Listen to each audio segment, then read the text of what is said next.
તો આગળ વાત કરીએ તો પાલિકા નગરપાલિકાઓમાં હોદ્દેદારોની વરણી થઈ રહી છે। એક પછી એક નામો થઈ રહ્યા છે જાહેર, જેમાં હિંમતનગર નગરપાલિકામાં પ્રમુખ બન્યા છે અરુણાબેન કડિયા।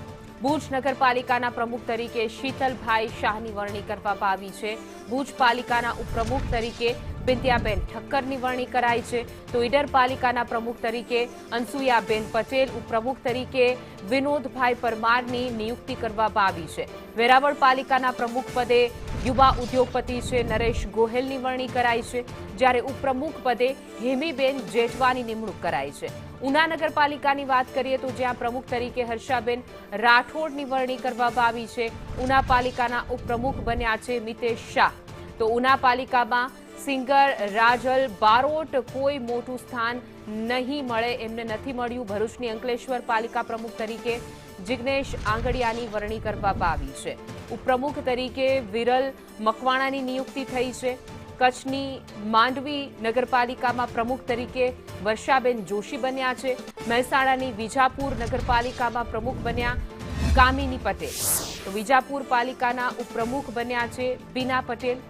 તો એક પછી એક નામ જાહેર થઈ રહ્યા છે। પાલિકામાં હોદ્દેદારોની યાદી જાહેર થઈ રહી છે, હોદ્દેદારો નક્કી કરવામાં આવ્યા છે। પ્રમુખ ઉપપ્રમુખના નામ જાહેર થયા છે। પાલિકા નગરપાલિકાઓમાં નામની જાહેરાત થઈ રહી છે। આજે નામ જે છે તે સામે આવ્યા છે કે ક્યાંક પ્રમુખ બન્યા તો ક્યાંક ઉપપ્રમુખ બન્યા છે।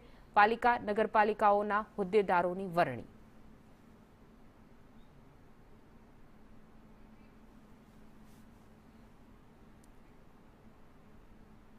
મહેસાણાની વિજાપુર નગરપાલિકામાં વરણી થઈ છે। વિજાપુર પાલિકાના પ્રમુખ બન્યા છે કામિની પટેલ।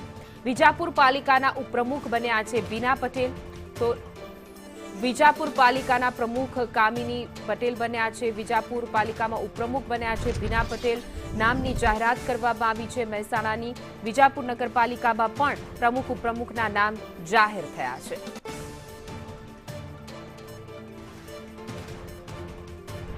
પાલિકા અને નગરપાલિકામાં પ્રમુખ અને ઉપપ્રમુખના હોદ્દેદારોના નામ જાહેર થઈ રહ્યા છે, ત્યારે વિજાપુર પાલિકાના પ્રમુખ કામિની પટેલ બન્યા છે, જ્યારે ઉપપ્રમુખની વરણી પણ થઈ ગઈ છે। બીના પટેલ ઉપપ્રમુખ બન્યા છે। વધુ વિગતો સાથે અમારા સંવાદદાતા પાયલ યાદવ જોડાઈ ગયા। જી પાયલ, નામોની જાહેરાત થઈ ગઈ છે હવે?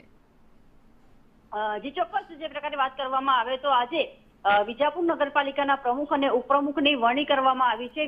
વિજાપુરના પ્રમુખ તરીકે કામિનીબેન પટેલની વરણી કરવામાં આવી છે, જ્યારે વિજાપુરના પ્રમુખ જે છે નગરપાલિકાના તેમને ડોક્ટર બીનાબેન પટેલની વરણી કરવામાં આવી છે। ખાસ વાત કરવામાં આવે તો અત્યારે હાલમાં બહુચરાજીની પણ જે પ્રકારે કહી શકાય કે વરણી કરી દેવામાં આવી છે ને તમામ ધીરે ધીરે છે તે પ્રમુખ અને ઉપપ્રમુખોની જે વરણીઓ જે છે તે થઈ રહી છે।